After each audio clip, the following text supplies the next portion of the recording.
Hello दोस्तों, good morning. Satpura online classes में आपका स्वागत है। तो आज हम डीसी जनरेटर में नेक्स्ट टॉपिक पढ़ेंगे फ्लक्स के आधार पर, है ना। कल हमने क्या पढ़ा था? कल हमने कंपाउंड जनरेटर क्लियर कर लिया था, है ना। आज हम फ्लक्स के आधार पर पढ़ेंगे। तो फ्लक्स के आधार पर जनरेटर आपके दो प्रकार के होते हैं। एक कौन सा होता है आपका डिफरेंशियल कंपाउंड जनरेटर, और दूसरा कौन सा होता है कम्युलेटिव कंपाउंड जनरेटर। ठीक है। डिफरेंशियल कंपाउंड जनरेटर को हम हिंदी से क्या बोलते हैं? विभेदीय कंपाउंड जनित्र, और इसको क्या बोलते हैं? संचयी कंपाउंड जनित्र। ठीक है। एक एक करके हम अच्छे से विधिवत इसकी परिभाषा, इसका सर्किट डायग्राम, ठीक है, और हर चीज़ें इसका हम पढ़ेंगे। ठीक है। तो सबसे पहले हम क्या पढ़ते हैं? सबसे पहले हम पढ़ेंगे फ्लक्स के आधार पर, है ना। किसके आधार पर? फ्लक्स के आधार पर। ठीक है। तो फ्लक्स के आधार पर सबसे पहले हम कौन सा पढ़ेंगे? Differential compound generator. कौन सा पढ़ेंगे? Differential compound generator. देखिए इसमें क्या होता है कि इस प्रकार के जनित्र में जो ये आपकी शंट फील्ड वाइंडिंग होती है ना, ये शंट फील्ड वाइंडिंग हो गई, और तथा सीरीज फील्ड द्वारा जो उत्पन्न फ्लक्स होता है एक दूसरे से क्या करता है? एंटी क्लॉक बाई, है ना। मतलब इसकी डायरेक्शन देखिए, है ना। ये जो सीरीज वाइंडिंग है आपकी, तो इसमें फ्लक्स की डायरेक्शन ऊपर की तरफ है, और इसमें फ्लक्स की डायरेक्शन नीचे की तरफ है ना। तो एक दूसरे की क्या करता है? एंटी क्लॉक करता है ना, मतलब विपरीत काम करता है। वही आपका क्या कहलाता है? डिफरेंशियल कंपाउंड जनरेटर कहलाता है। ठीक है। क्या कहलाता है? Differential compound generator. ठीक है। तो आप इसकी डेफिनेशन क्या बोल सकते हैं कि इस प्रकार के जनित्र में शंट फील्ड तथा सीरीज फील्ड द्वारा उत्पन्न जो फ्लक्स होता है तो एक दूसरे के विपरीत कार्य करता है, वह आपका डिफरेंशियल कंपाउंड जनरेटर कहलाता है। ठीक है। फिर जब डिफरेंशियल कंपाउंड जनरेटर कहलाता है तो ये फाइटी का मतलब क्या हो जाता है? टोटल फ्लक्स, है ना। फाइटी का मतलब क्या होता है? Total flux. तो टोटल फ्लक्स बराबर क्या हो जाता है आपका? Phi S H minus phi S E, है ना। मतलब कि इन दोनों में डिफरेंस पैदा हो जाता है। ठीक है। तो फाई एस एच मतलब कि संट का फ्लक्स और माइनस सीरीज का फ्लक्स। ठीक है। ये हमारे ऑब्जेक्टिव क्वेश्चन में भी आ जाता है कभी कभी, और हमें ध्यान देना है कि इसमें सबसे ज़्यादा फ्लक्स संट का होता है कि सीरीज का होता है? तो किसका होता है? संट का।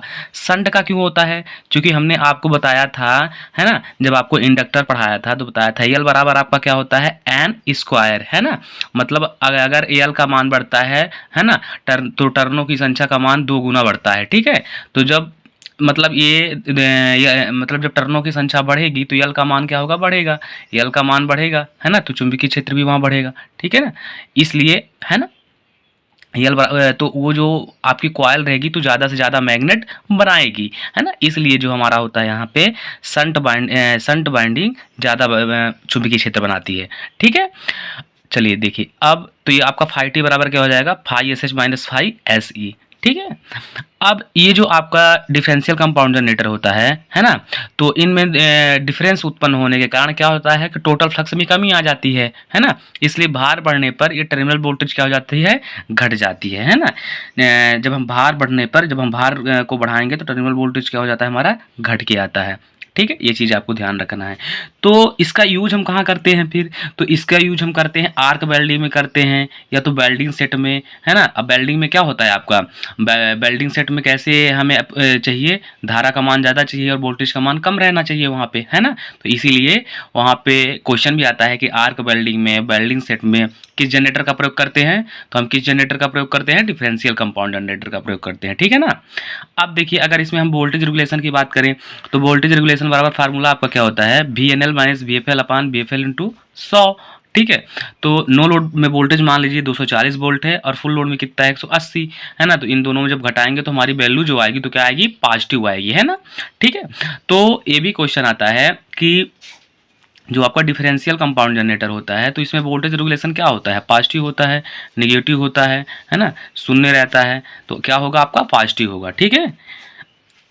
तो ये हमारा क्या रहा? Differential compound generator. ठीक है। अब हम नेक्स्ट टॉपिक अपना कौन सा पढ़ेंगे? Cumulative compound generator. कौन सा पढ़ेंगे? Cumulative compound generator. ठीक है। देखिए, कम्युलेटिव कंपाउंड जनरेटर की परिभाषा क्या निकल के आती है इसकी परिभाषा यह निकल के आती है कि इस प्रकार के जनित्र में जो आपकी ये शंट फील्ड वाइंडिंग होती है, ठीक है, तथा सीरीज फील्ड द्वारा फ्लक्स एक दूसरे के क्या होते हैं, सहायक होते हैं, है ना। सहायक का मतलब क्या हुआ कि देखिए यहाँ पे जो हमारी ये सीरीज फील्ड वाइंडिंग है, इसकी डायरेक्शन इधर है, फ्लक्स की डायरेक्शन, और इसमें भी क्या है, इसके फ्लक्स की डायरेक्शन, शंट वाइंडिंग के भी फ्लक्स की डायरेक्शन एक ही तरफ है। तो ये एक दूसरे के क्या होते हैं, सहायक होते हैं, है ना। इसीलिए इनकी वैल्यू क्या हो जाती है, एड होके आती है। मतलब phi S H phi T बराबर क्या हो जाएगा, phi S H plus phi S E, है ना। ये ऑब्जेक्टिव क्वेश्चन में डायरेक्ट फार्मूले पूछ लेते हैं, है ना, कि कम्युलेटिव कंपाउंड जनरेटर का फार्मूला निम्न होता है, डिफरेंशियल कंपाउंड जनरेटर का फार्मूला निम्न होता है। और यहाँ भी हमें देखना है कि यहाँ पे फाई एस ई पहले ना होना चाहिए, है ना। बहुत ऐसे ऑब्जेक्टिव क्वेश्चन में रहता है। सबसे ज़्यादा चूंकि चुंबकीय क्षेत्र हमारी शंट वाइंडिंग बनाती है, इसलिए सबसे पहले वैल्यू इसकी रहनी चाहिए, ठीक है। तो इसकी परिभाषा आप क्या बोल सकते हैं कि इस प्रकार के जनित्र में शंट फील्ड तथा सीरीज फील्ड द्वारा उत्पन्न फ्लक्स एक दूसरे के क्या होते हैं, सहायक होते हैं, है ना। और दोनों की कार्य दिशा क्या होती है, एक होती है, ठीक है। क्योंकि एक फ्लक्स एक दूसरे के जब सहायक है तो उनकी कार्य दिशा भी क्या होगी, एक तरफ होगी, ठीक है। अब जो कम्युलेटिव कंपाउंड जनरेटर होता है उनको तीन भागों में बांटा गया है। कितने भागों में, तीन भागों में। पहला कौन सा होता है आपका, ओवर कंपाउंड जनरेटर। दूसरा कौन सा होता है, फ्लैट या लेवल कंपाउंड जनरेटर। तीसरा कौन सा होता है, अंडर कंपाउंड जनरेटर, ठीक है। तो एक एक करके हम तीनों को पढ़ेंगे अच्छे से। अगर हम पहला देखें, ओवर कंपाउंड जनरेटर किसे कहते हैं, देखिए इसमें क्या होता है आपका, ये जो होता है तो भार बढ़ने पर वोल्टेज का मान क्या होगा, बढ़ेगा, है ना। जैसे आप भार बढ़ाएंगे तो भार बढ़ने पर ये जो वोल्टेज का मान होता है तो क्या होता है, बढ़ता है, ठीक है। तो सीरीज कुंडली में टर्नों की संख्या क्या रखेंगे, अधिक रखेंगे, तब ना बढ़ेगा, है ना। तो ये भी क्वेश्चन आता है, सीरीज कुंडली में हम टर्नों की संख्या क्या करते हैं, अधिक रखते हैं, है ना। ये जो आपकी सीरीज कुंडली है ना, तो यहाँ पे ये जो मोटे वायर के इनकी टर्नों की संख्या क्या रखी जाती है, थोड़ा ज़्यादा रखी जाती है, ठीक है। तो इनका हम यूज कहाँ करते हैं, किसका, ओवर कंपाउंड जनरेटर का, ठीक है। तो ओवर कंपाउंड जनरेटर का प्रयोग हम कहाँ करते हैं, जैसे लंबी दूरी की संचरण लाइन में, रेलवे लाइन में हम क्या करते हैं, इनका यूज करते हैं, ठीक है ना। ये यूज पूछा जाता है, ठीक है।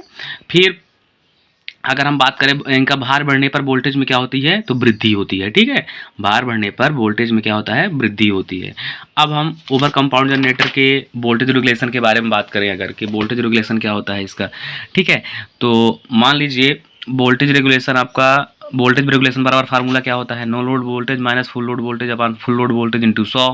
तो फुल लोड में नो लोड में कितना वोल्टेज है, मान लीजिए 240, और फुल लोड में कितना हो गया 300। तो इसकी वैल्यू क्या आएगी, निगेटिव में आएगी, है ना। इसके पीछे हम पढ़ चुके हैं सीरीज जनित्र में भी ऐसा हुआ था, है ना। उसकी भी वोल्टेज रेगुलेशन क्या आया था, निगेटिव आया था, है ना। तो इसको ध्यान रखिएगा आप। अब हम सेकेंड नंबर पढ़ते हैं, लेवल या फ्लैट कंपाउंड जनरेटर, ठीक है।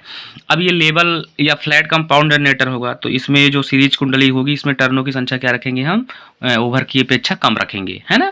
तो जब कम रखेंगे तो यदि लोड बढ़ने पर टर्मिनल वोल्टेज लगभग क्या रहता है, स्थिर रहता है ना, मतलब कांस्टेंट रहता है, वह आपका क्या कहलाता है, लेवल कंपाउंड जनरेटर कहलाता है, या तो फ्लैट। अब इसका यूज हम कहाँ करते हैं, तो इसका यूज लेथ मशीन में करते हैं, ठीक है। भार बढ़ने पर वोल्टेज का मान क्या होता है, चेंज नहीं होता है ना, इसको ध्यान रखिएगा। अब ये जो होता है तो वोल्टेज रेगुलेशन इसका क्या होगा, इसका वोल्टेज रेगुलेशन जैसे मान लीजिए नो लोड में वोल्टेज कितना हो गया 240, फुल लोड में भी कितना हो गया 240, है ना। अब ये दोनों क्या हो जाएंगे, क्योंकि ये कांस्टेंट रहता है, ठीक है। तो 240 में 240 हम करेंगे तो जीरो आएगा, मतलब वैल्यू या तो पॉजिटिव आएगी या तो शून्य हो सकता है, होता नहीं है, शून्य हो सकता है। अगर पूछ लिया जाए कि निम्न जनित्र में से किसका वोल्टेज रेगुलेशन शून्य हो सकता है, तो किसका हो सकता है, लेवल का हो सकता है, ठीक है। लेवल या तो फ्लैट कंपाउंड जनरेटर का। अब अगर हम पढ़ें next under compound generator. Under compound generator में क्या होता है, ये जो सीरीज कुंडली होती है तो टर्नों की संख्या हम क्या करते हैं, सबसे कम इसी में रखी जाती है, ठीक है। तो यहाँ भार बढ़ने पर वोल्टेज क्या होती है, घट के आती है, ठीक है। तो इसका वोल्टेज रेगुलेशन अगर हम देख लें तो मान लीजिए फुल लोड में कितना है 240, तो नो लोड में कितना हो जाएगा 180, और जो हमारी वैल्यू आएगी तो क्या आएगी, पॉजिटिव में आएगी। अभी हम क्या पढ़े थे, जब डिफरेंशियल कंपाउंड जनरेटर में पढ़े थे तो वहाँ भी वैल्यू किस में आई थी, पॉजिटिव में आई थी, है ना। तो यह किस जनित्र के समान कार्य करता है, विभेदीय के समान करता है, किसके समान, डिफरेंशियल कंपाउंड जनरेटर के, ठीक है।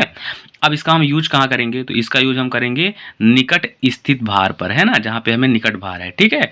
क्योंकि अगर दूर पे हम करेंगे तो जनरेटर जो वोल्टेज बनाएगा तो लाइन में ड्रॉप हो जाएगा, तो हमें वहाँ मिल नहीं पाएगा ना, ठीक है। इसलिए इसका हम प्रयोग कहाँ करते हैं, निकट स्थित भार, जहाँ पे बहुत कम पे ले जाना पड़ता है, ठीक है।